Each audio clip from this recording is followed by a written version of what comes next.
Ya para que pasemos directamente a la palabra.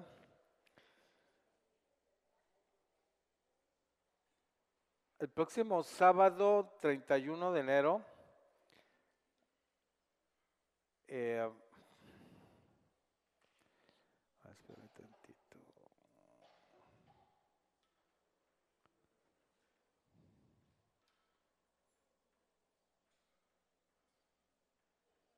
El próximo sábado 31 de enero fuimos invitados a un congreso de varones. Este es un anuncio para los varones que se va a celebrar en la congregación de, ¿es que principios de verdad, Edgar? Princi- Sí, principios de verdad. Nos hizo una atenta invitación a todos los hombres para que asistiéramos el sábado 31 a las 6 de la tarde. Y nos está pidiendo de favor que si le podemos confirmar cuántas personas deseamos asistir, pues para que él se pueda preparar. Entonces, el orador invitado es Jorge Lozano, es un hombre de Dios a carta cabal, es un hombre con un ministerio de muchos años, una persona muy querida, a la cual yo respeto mucho. Es garantía, pudiera decir que es garantía. Entonces, si usted está interesado en ir y yo lo invito a que vaya, pues avísenos al final como para poder hacer un plan, ¿no? Por favor, es este próximo sábado y va a ser a las 6 de la tarde. Muy bien. Le recuerdo que nuestra reunión de oración mensual es el segundo miércoles de cada mes. Entonces, este miércoles que viene no toca, pero el siguiente sí. También para que vaya preparando tiempo, es todos los miércoles, segundo mes de cada mes, a las 8 aquí en el auditorio. Y ya el viernes 6 de febrero comenzamos los grupos de hombres y mujeres. 7 de la noche, mujeres aquí en el auditorio, hombres en el salón de adolescentes. Es nuestro grupo de hombres y mujeres. Y la clase bíblica, que en este tiempo vamos a tratar el tema de los pactos, comienza a las 8 en punto aquí en el auditorio. Entonces, clase bíblica y reunión de hombres y mujeres, 7 y 8, a partir del 6 de febrero, viernes 6 de febrero. Espero verlos por aquí. ¿Sí? Muy bien. Pues vamos a comenzar con nuestra enseñanza del día de hoy.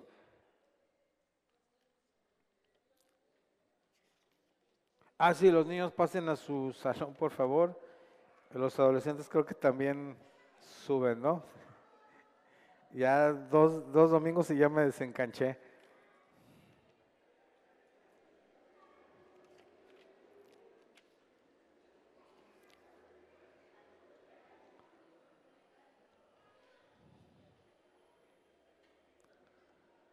Muy bien, acompáñenme a el Evangelio de Mateo capítulo 5 y vamos a leer el versículo 6.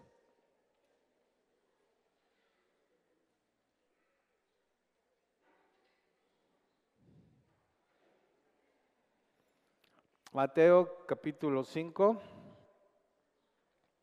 es el sermón del monte de las bienaventuranzas y vamos a leer en el versículo 6.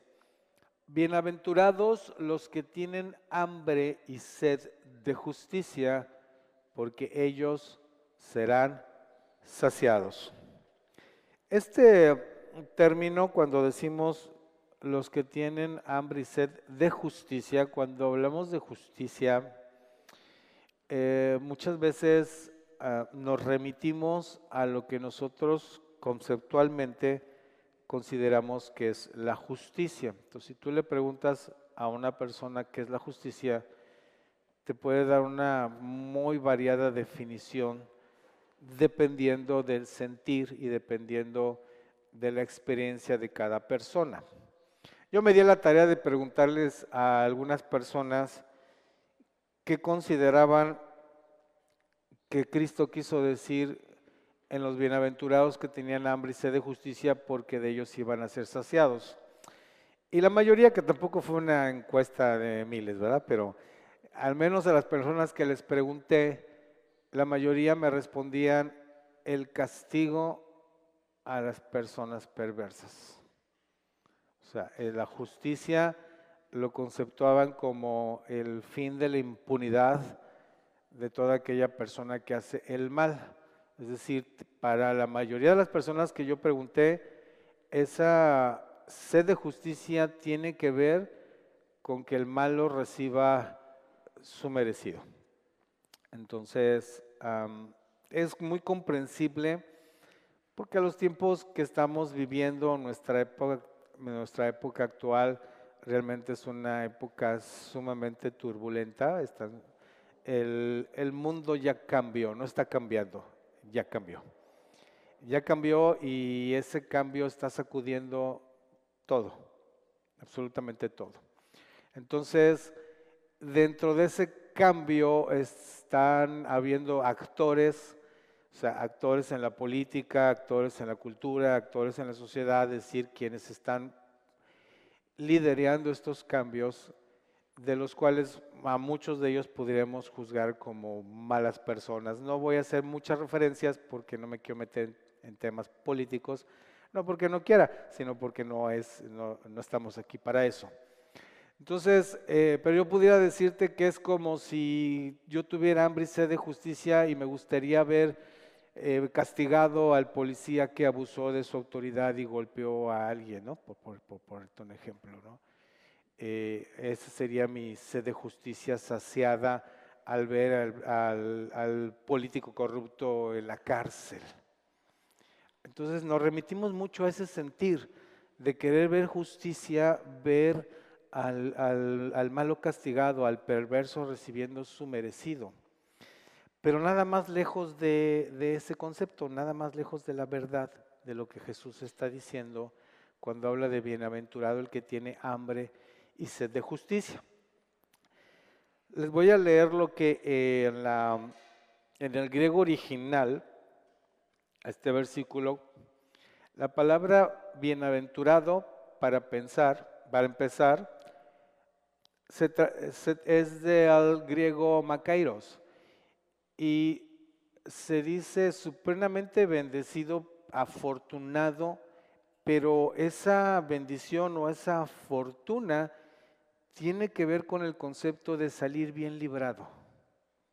Es como, imagínate, tienes un accidente de tráfico, te volteas, das 3 vueltas y caes a unos centímetros del despeñadero y sales ileso. Entonces, qué afortunado, qué bendecido, o sea, la libraste. Ese es el concepto cuando habla de bienaventurado. Es decir, eres afortunado y bendecido porque la libraste. ¿Y por qué es tan importante entender eso? Porque eso se conecta directamente con el término de justicia, porque dice, bienaventurado los que tienen hambre y sed de justicia. Y cuando habla de justicia, habla de justificación, de ser justificado. Entonces, bienaventurado aquel que tiene hambre y sed de que salgamos bien librados y justificados de algo que no pudiéramos salir. ¿Se dan cuenta? O sea, bienaventurado todo aquel que tiene hambre y sed de poder ser justificado y salir bien librado de lo que él sabe y está consciente de su condición. Yo estoy consciente de mi condición, que si a mí me hacen un juicio ahorita, acabaría condenado, sin Cristo desde luego. No la libraría. Y no nomás en lo espiritual, o sea, en un montón de cosas. Es más, si dijeran, vamos a agarrar el récord de Antonio Altamirano. ¿Cuántas infracciones ha cometido en este día manejando? A la cárcel inmediatamente. Oye, los límites de velocidad son de 40 kilómetros por hora. ¿Usted va a 40 kilómetros? ¿Quién va a 40 kilómetros? Es más, en ciertas zonas privadas dice 15 kilómetros por hora. Yo un día hice el experimento de ir a 15 kilómetros por hora y no se puede. Es que no se puede, el carro va a 20 con la pura marcha. Ni siquiera puedes ir a 15 kilómetros. Entonces, todo el tiempo estamos violando la ley, todo el tiempo estamos haciendo cosas que no deberíamos de hacer, o sea, en pocas palabras, todo el tiempo estamos pecando. Entonces, bienaventurado aquel que tiene hambre y sed de justicia, es aquel que tiene hambre, deseo, un anhelo de poder salir bien librado de su condición, a sabiendas que el único que puede darte esa libertad, ¿quién es? Cristo. Entonces, ese concepto, al entender que no se trata de que el malo reciba el castigo, sino entender que el malo soy yo. O sea, no es como que andar repartiendo culpas, es andar diciendo, bienaventurado tú que a sabiendas de que no cumples, aún así vas a salir bien librado por la justificación que no te mereces. Eso es lo más impresionante. Acompáñenme, por favor, a Lucas, el Evangelio de Lucas, capítulo 10.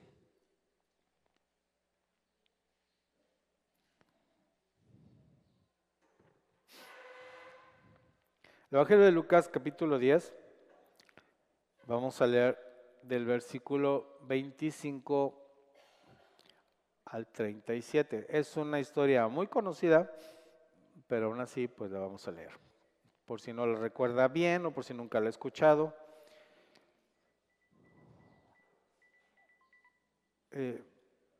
Patito, ¿sí ya? Okay.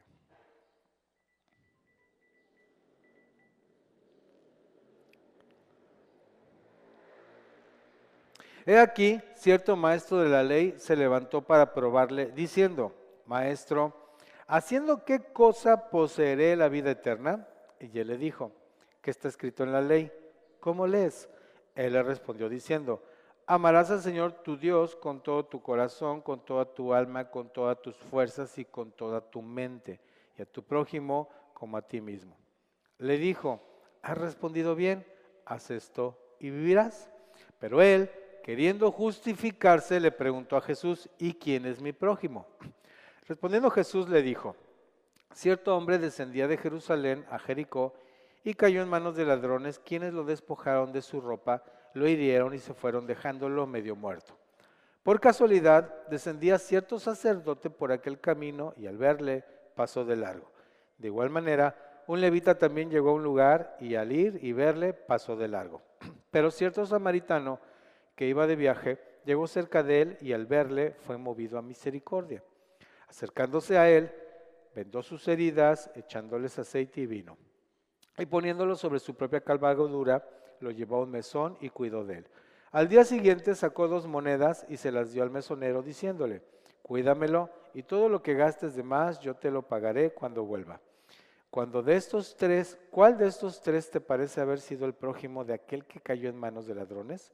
Él dijo, él quiso misericordia con él. Entonces Jesús le dijo, ve tú y haz lo mismo. Que el personaje héroe de esta narrativa haya sido un samaritano tiene un especial interés, porque para los judíos el que haya sido samaritano era extremadamente ofensivo. El que haya sido samaritano era extremadamente ofensivo. ¿Por qué? Porque los samaritanos, para empezar, a ojos de los judíos eran sangre sucia, en términos hollywoodenses. Sangre sucia, es decir, mestizos, personas que tenían un cierto linaje de las tribus, de las 10 tribus de Israel, pero que se mezclaron con asirios, con babilonios, con fenicios, con cuanta gente andaba por ahí, eran totalmente mezclados. Y su doctrina, su manera de adorar a Dios también era una mezcla. Ellos eran idólatras, o sea, adoraban a Yahvé Dios, pero también adoraban otros dioses y tenían costumbres sumamente paganas, aunque ellos mismos como samaritanos se consideraban israelitas. Eso es como si en tiempos actuales, te lo voy a poner así, es como si Cristo te pusiera a ti cristiano evangélico, bautizado y con todas las de la ley, te pusiera como ejemplo pues un testigo de Jehová. Así como diciendo, ves que está más acá que tú. Un mormón. ¿Cómo se sentirían, hermanos? ¿Cómo se sentirían que Jesús te pusiera, mira, ve, imita a aquel? ¿Cómo te atreves? Si ese no tiene doctrina sana. Así, así de ofensivo era, pero es que era verdadero. ¿Por qué? Porque este se quería zafar de quién es su prójimo, pues su prójimo es aquel que a su juicio lleva una vida recta y es digno de su trato. Es decir, yo conozco a muchos cristianos evangélicos, y no pocos, créanme, y conozco un montón de gente, lamento conocerla, así lo digo, de cristianos protestantes, que menosprecian a su prójimo, por no ser cristiano, por ser pagano. ¿En serio? O sea, en el club de la iglesia, en el club de la congregación nos ayudamos mutuamente, pero ya con los paganos estamos hablando de otra cosa. Esos no son mis prójimos. Y aún todavía les puedo decir que dentro de las congregaciones hay un grupo de élite que solamente ve a su prójimo aquel que comparte su visión de lo que debe ser el evangelio. Aquel que no comparte su visión de lo que debe ser el evangelio no merece ser su prójimo y obtiene todo su menosprecio. Es en serio, hermanos, ¿eh? No estoy hablando por hablar. Entonces, cuando Jesús llega y te dice, ese que tú menosprecias es el ejemplo que deberías de seguir. Imagínense.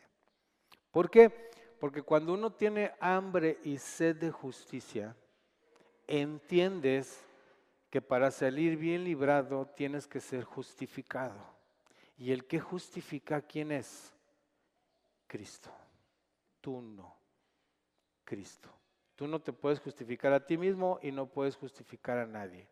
Entonces, cuando entiendes eso, tienes hambre y sed de que aquel y aquel y aquel y aquel y aquel puedan salir bien librados y ser justificados. Hay misericordia en tu corazón. Esa es la gran diferencia. Esa es el hambre y sed de justicia que muchas veces nos hace falta. Si tú, hay una historia que me contaba un maestro en la escuela bíblica, Marco Barriento, que era mi maestro, platicaba que cuando él estudió en Cristo para las Naciones, tenía un compañero que era la cosa más nefasta que pudo haber tenido como compañero. Él era, para sus ojos, él era un tipo mundano. No entendía qué hacía ahí. Además, no entendía cómo es que lo habían aceptado, para empezar. Porque su comportamiento a sus ojos, y probablemente sí lo era, pues era totalmente un mundanazo. Y andaba con una hermana y andaba con otra hermana, y bueno, era un calabazo, el tipo era ojo alegre, siempre andaba reprobando, bueno, era una vergüenza para la institución. A duras penas la logró y se graduó. Dice que años después andaba en una comunidad rural de México muy lejana, y cuando llegó a visitar al pastor, ¿a quién creen que se encontró? A su compañero, echándole todas las ganas del mundo y pagando el precio en un lugar donde nadie quería ir, porque era un lugar bastante inaccesible y bastante difícil de llevar. No sabemos, hermanos, no sabemos. O sea, la obra de Dios no termina hasta que te mueres físicamente. Mientras tú no estés muerto, la obra de Dios no ha terminado, no solo en los creyentes, en los que no son creyentes. ¿Quién tiene aquí una mascota que es así como de la familia, como un miembro más, como un hijo? Que el día que se te muera le vas a llorar, pero le vas a llorar. Bueno, sí consideran esa clase de cariño y de aprecio que le puedes tener a un animal, ¿no? Bueno, hice otro ejercicio. Entonces empecé a preguntar, Si tuvieras que elegir entre rescatar a tu mascota y rescatar y empezar a dar una serie de nombres de gente impresentable, que tampoco quiero mencionar porque no va a ser que alguien sea fan de esa persona y me meto en una bronca, y la mayoría decían a mi mascota, a mi mascota. Es como si yo te dijera, ¿qué preferirías, rescatar a tu mascota o a Hitler si viviera? Pues a mi mascota, ¿no? Y cuando ellos me devolvían la pregunta, yo les decía a Hitler, porque mientras haya vida, puede haber salvación. Mientras haya vida, puede haber redención en un ser humano que es un soplo, aliento de vida por Dios mismo. Porque hasta la persona más despreciable y perversa, de acuerdo a la Escritura, yo no lo estoy diciendo, lo dice la Escritura, fue formado en el vientre de su madre y y sus ojos vieron la luz de Dios. Y ahí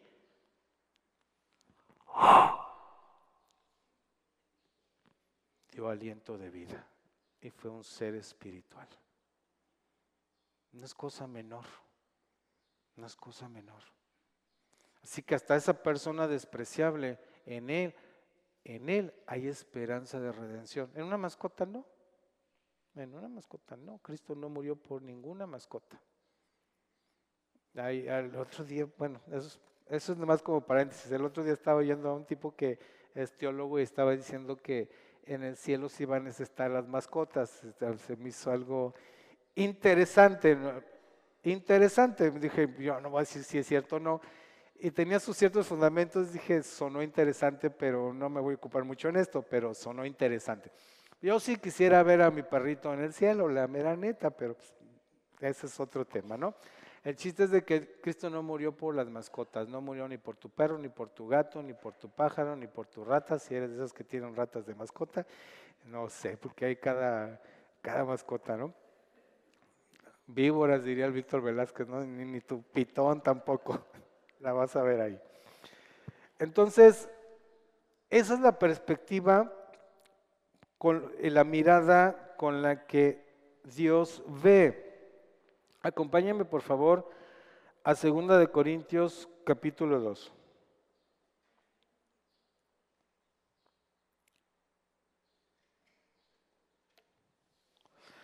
Cuando miramos a una persona, ¿qué es lo que vemos? 2 de Corintios capítulo 2, versículo 15.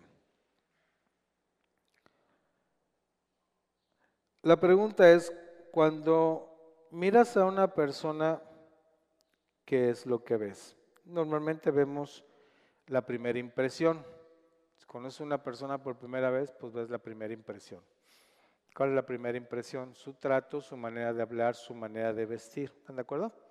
Es lo que te da la primera impresión. Cómo viste, cómo habla. Es la primera impresión. La segunda impresión ya es cuando lo tratas y ya lo conoces más a fondo.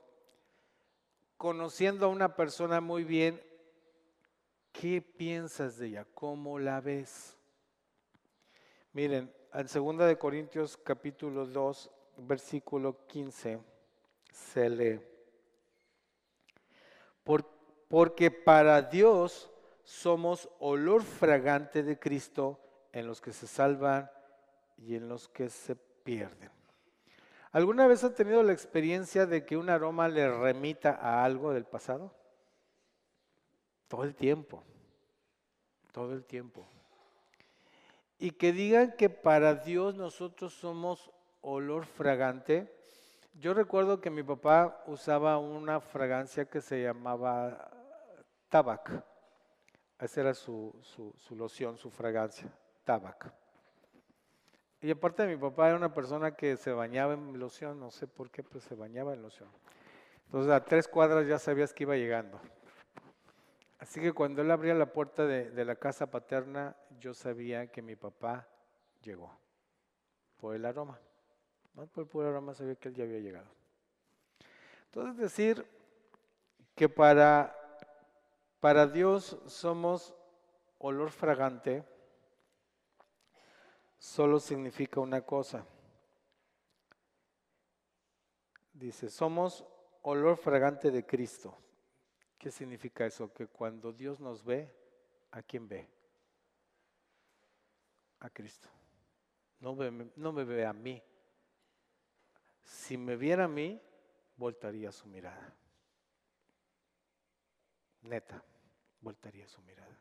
Y la de usted también, para no sentirme tan solo, porque se quedan como, sí, sí. No, todos, todos. Si Cristo nos viera, a nosotros no podría vernos. No somos aceptables. ¿Pero a quién ve? A Cristo, porque Él está en mí. Lo único que Dios Padre ve es a su Hijo. ¿Sabía eso? En usted. Es lo único que ve, a su Hijo. Entonces, ese sentir de Dios Padre que voltea a vernos y ve a Cristo, es el sentir que debemos de tener cuando usted voltea a ver a su hermano. ¿A quién tiene que ver? A Cristo. Aunque sea el hermano y el brother más nefasto y más intratable y más fastidioso de toda la congregación, tendríamos que ver a Cristo. Que miren que a veces cuesta trabajo. Vamos hablando como es, vamos hablando en plata. O sea, habemos personas que somos difíciles de tratar. Pero el punto es que la naturaleza de Cristo en mí es quien me lleva a ver al otro, a él mismo. Eso es lo maravilloso. Eso es lo maravilloso y ese es el amor que proviene de Dios, que no es un amor humano. De hecho, el concepto que nosotros tenemos del amor es totalmente deficiente, terrenal e inservible. No sirve. Todo aquello que usted piense que es amor, no lo es. Pareciera, pero no lo es. Lo único que es amor es Dios, porque Dios no tiene amor, Dios es amor. Y la única manera de que el amor verdadero exista en mí es a través de la naturaleza de Cristo, no mi naturaleza humana, porque es imposible. Entonces, cuando tú empiezas a ver a tu hermano o a tu prójimo en los ojos de Cristo, no ves lo que solemos ver. Lo primero que yo he aprendido, porque ni siquiera les digo que lo hago, sería un mentiroso, pero que he entendido esta verdad y estoy en ese proceso de que la naturaleza de Cristo me vaya transformando, es el hecho de que cualquier persona que yo vea, lo primero que tengo que ver, una persona no creyente, lo primero que tengo que ver es la esperanza de redención. Al verlo, podrá ser el tipo más grosero, podrá ser el tipo más nefasto, más déspota, pero yo no quiero ver eso, quiero ver a alguien por el cual Cristo murió. Es lo que quiero ver en él, la posibilidad, la esperanza de redención. Y en mi hermano, ¿qué voy a ver? Voy a ver a Cristo. Es lo que tengo que ver, a Cristo, porque si yo veo al Rodo, no, hombre, Rodo, ay, no es cierto. Ves a Cristo en él como Cristo está en ti.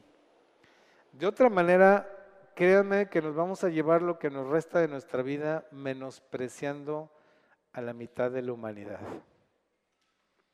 Y eso no corresponde a una persona nacida de nuevo. Lo hacemos todo el tiempo. ¿Por qué? Pues porque estamos luchando con dos naturalezas, que ya lo hemos estudiado. Aquella que se niega a morir, que fue crucificada, pero que se niega a morir, la cual yo tengo que estar continuamente manteniéndola en la cruz. Esa naturaleza que se niega a morir, la naturaleza caída. Acompáñenme por favor a Filipenses capítulo 2.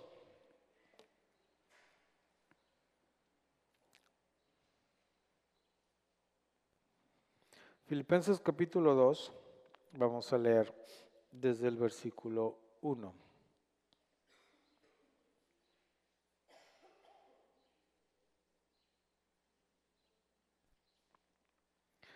Filipenses 2, Reina Valera 2015. Ok, Filipenses 2, versículo 1. Por tanto, si hay algún aliento en Cristo, si algún incentivo en el amor, si hay alguna comunión en el Espíritu, si hay algún afecto profundo y alguna compasión, completen mi gozo a fin de que piensen de la misma manera, teniendo el mismo amor, unánimes, pensando en una misma cosa.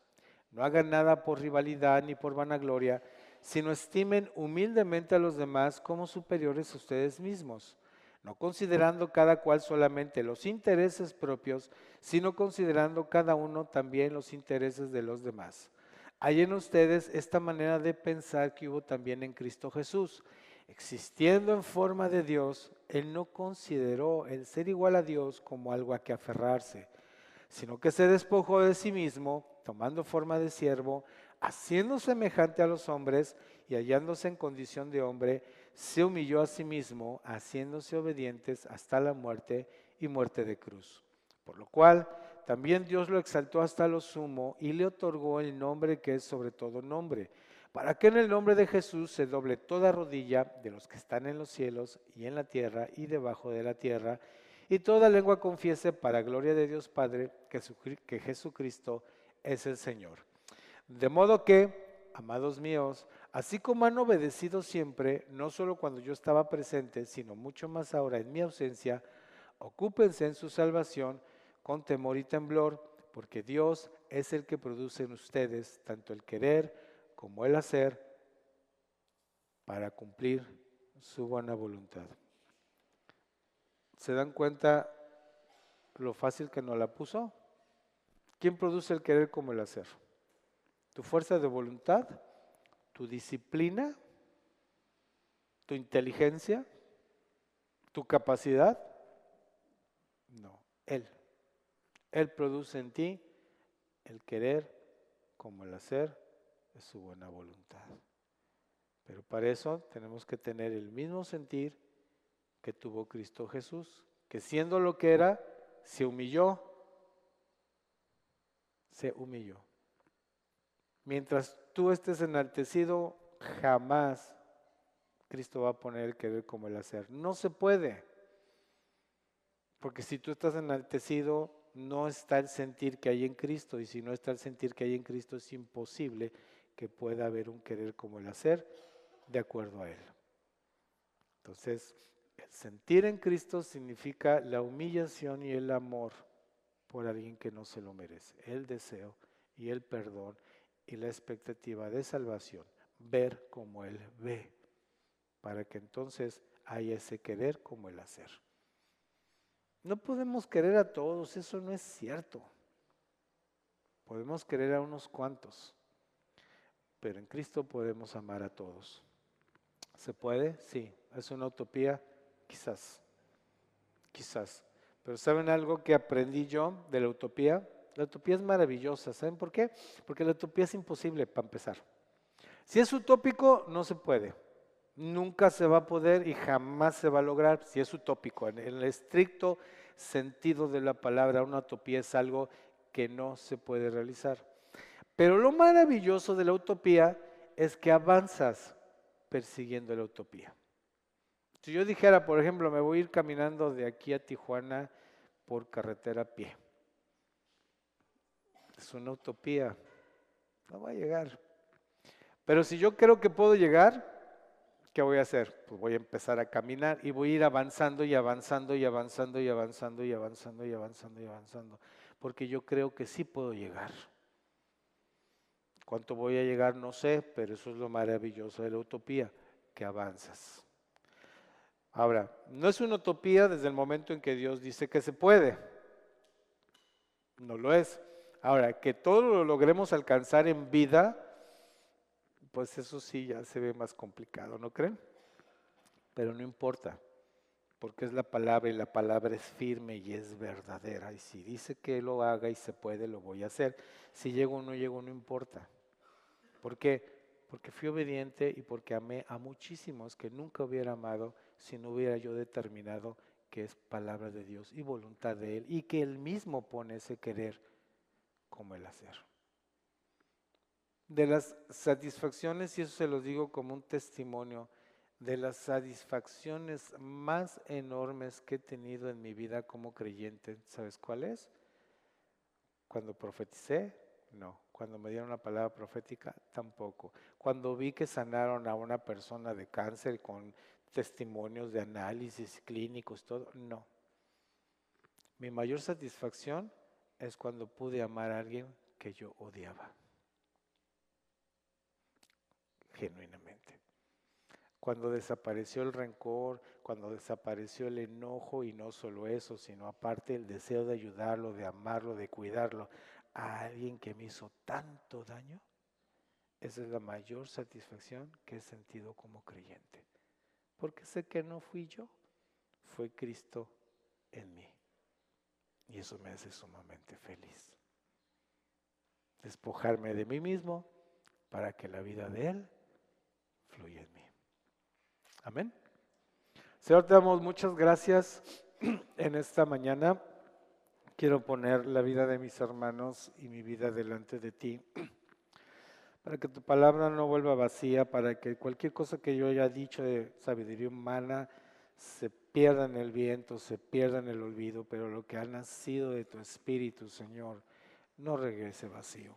Haga carne en nuestro corazón, se convierta en un rema, en una vida, Señor, en una vida eterna por tu palabra.